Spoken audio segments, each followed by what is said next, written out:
那天晚上送我的人是你？是我。我对郑荣是认真的。认真的？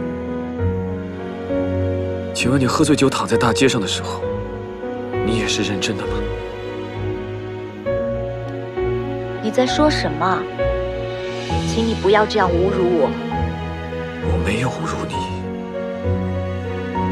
我之前对你一忍再忍，不揭穿你的真面目，无非是想让你对郑荣好一些。现在郑荣没了，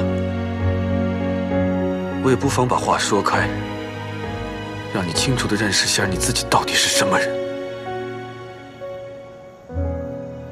看来你想不起来了，我来帮你回忆一下。1年前的那个雨夜，你醉得不省人事，倒在我的车前，忘了吗？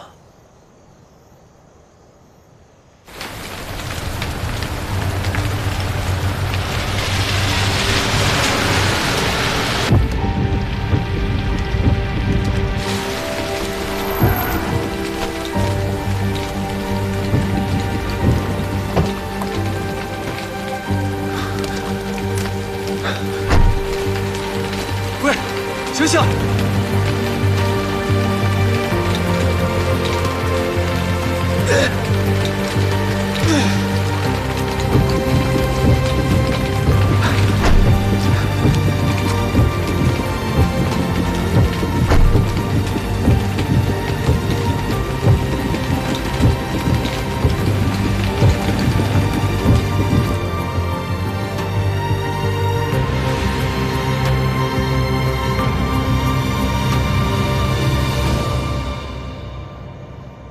那天晚上送我的人是你？是我。杜小姐，世界太小了，是不是？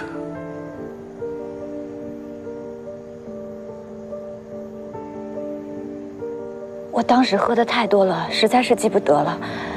我只知道服务员跟我说，前一天晚上是一个男人把我送过来的。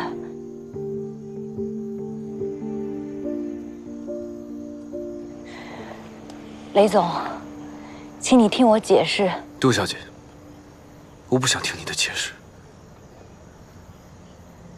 你走吧，以后不要再来这里，不要再来打扰郑荣。